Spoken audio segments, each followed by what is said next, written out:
Sahabat Fresh Juice dimanapun Anda berada, sesaat lagi kita akan mendengarkan Fresh Juice Selasa 28 Juni 2022 bersama Bapak Sandi Kusuma dari Tangerang. Selamat mendengarkan.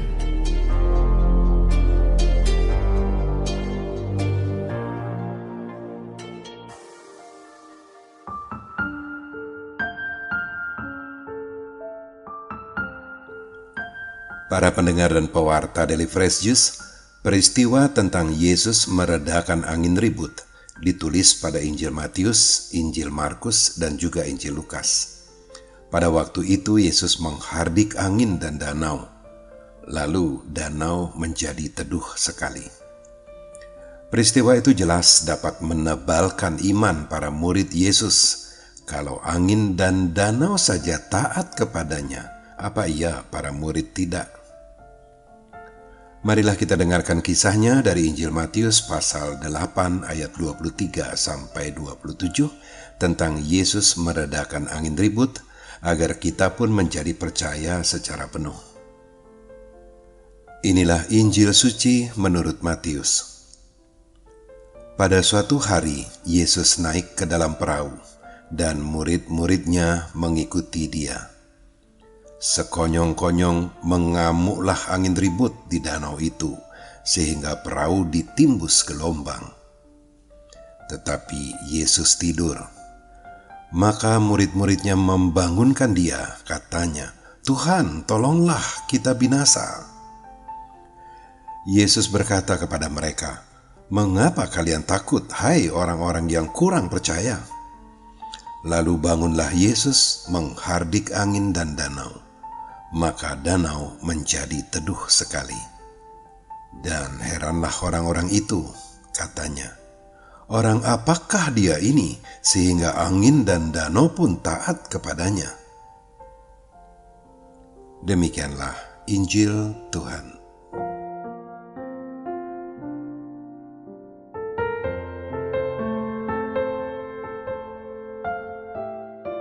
Para pendengar dan pewarta dari Fresh Juice, kisah tentang Yesus meredakan angin ribut dari bacaan Injil hari ini ternyata tidak terlalu menarik perhatian saya.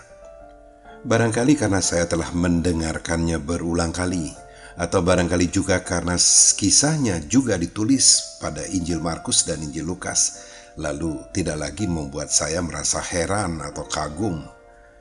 Sudah terlalu sering saya mendengarkan Yesus melakukan hal-hal yang mustahil menjadi mungkin. Mengubah air menjadi anggur, menggandakan 5 roti dan 2 ikan untuk makan ribuan orang, berjalan di atas air, membangkitkan orang mati, menyembuhkan berbagai penyakit dan sebagainya. Maka saya tidak merasa aneh kalau angin ribut dan danau pun taat kepada Yesus. Malah aneh kalau sampai terjadi Yesus dan para muridnya wafat tenggelam di danau Galilea karena diterjang angin ribut. Yang justru menimbulkan pertanyaan di benak saya, Yesus tidur? Saya tidak menemukan ayat lain di luar perikop tentang angin ribut ini yang menuliskan kalau Yesus tidur. Yang ada malah Yesus berdoa semalam-malaman. Karena saya percaya kalau Yesus menjadi manusia 100%, maka saya percaya kalau Yesus juga merasa lelah dan perlu beristirahat. Sama seperti Yesus merasa sedih atau bahkan sampai menangis ketika mengetahui sahabatnya Lazarus meninggal dunia. Atau Yesus marah ketika mendapati pelataran bait Allah dijadikan ajang bisnis untuk berjualan ternak kurban, penukaran uang, dan sebagainya. Tetapi yang membuat saya ingin tahu, masa sih Yesus tidak terbangun ketika angin ribut mengamuk secara tiba-tiba itu? Terlebih lagi perahu mulai penuh dengan air, seperti yang ditulis pada Injil Markus. Apa iya para murid merasa perlu membangunkan Yesus sambil memohon, "Tuhan, tolonglah kita binasa"? Saya merasakan adanya pembiaran, yakni membiarkan para murid merasakan adanya ancaman terhadap keselamatan. Sebagian dari murid itu sebelumnya adalah nelayan. Sebut saja Simon Petrus, Andreas, Yakobus, atau Yohanes yang seharusnya sudah sering menghadapi badai angin ribut karena Danau Galilea yang dikelilingi perbukitan memang rawan terhadap angin ribut. Kenyataannya murid yang mantan nelayan juga panik. Artinya angin ribut yang terjadi kali itu memang dahsyat. Dugaan pembiaran ini juga nampak dari bagian akhirnya. Yesus meredakan angin ribut dan mereka pun selamat. Kalau memang tujuannya untuk penyelamatan, bukankah lebih baik kalau angin ributnya dicegah sebelum terjadi? Bukankah preventif lebih baik daripada kuratif, mencegah lebih baik daripada menyembuhkan? Nampaknya pembiaran diperlukan agar para murid betul-betul dapat memahami bahwa menjadi pengikut Yesus itu tidak melenyapkan yang namanya kesusahan duniawi, bahwa ada kesusahan yang di luar kemampuan kita untuk mengatasinya. Maka dari itulah perlu pertolongan Tuhan yang memang mampu membuat yang mustahil menjadi mungkin. Atau sebetulnya Yesus bisa saja membuat danau menjadi kering seketika sehingga mereka tidak tenggelam. Ini juga bukan merupakan pilihan sebab akan membuat ikan-ikan dan makhluk lain yang hidup di danau itu menjadi binasa. Tindakan penyelamatan hendaknya tidak merugikan pihak lain.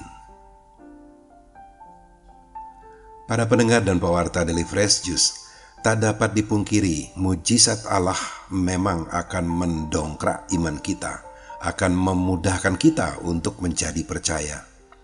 Itu karena kita ini rasionalis, menggunakan akal dan logika untuk mempercayai sesuatu atau menjadi percaya setelah melalui hasil pembuktian. Rasul Thomas yang juga disebut Didimus itu adalah sosok yang rasionalis. Ketika dikabari kalau Yesus telah bangkit dari alam maut, Thomas tidak percaya.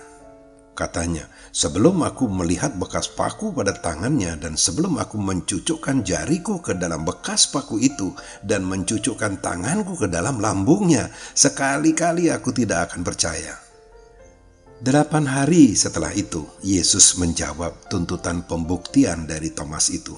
Yesus datang dan berdiri di tengah-tengah para murid, lalu berkata kepada Thomas, "Taruhlah jarimu di sini dan lihatlah tanganku.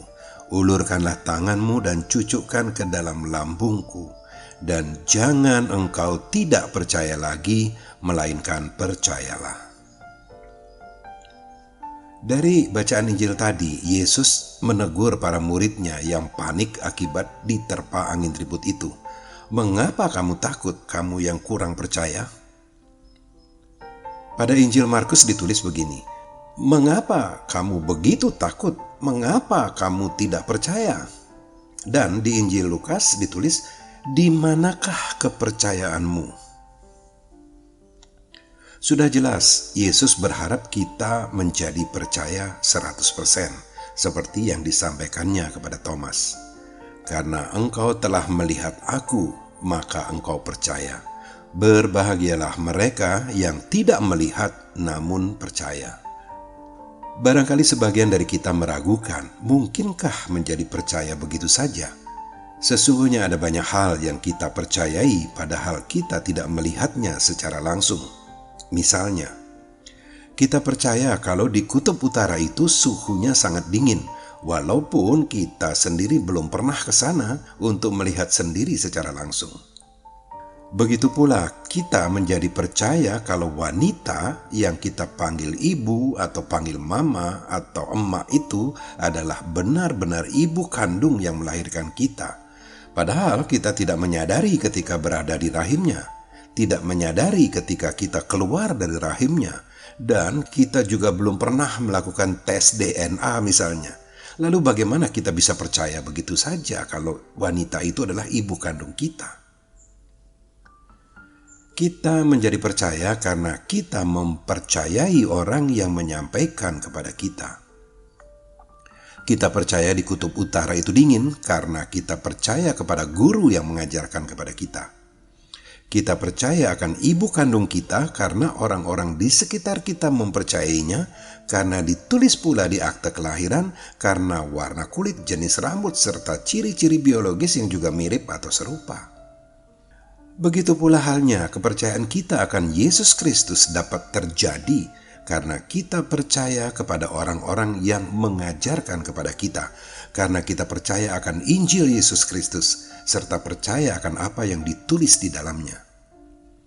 Maka tak perlu lagilah kita menuntut seperti Rasul Thomas, karena kita memang tidak hidup di zaman Yesus dahulu, sehingga kita tidak melihat langsung namun tetap percaya.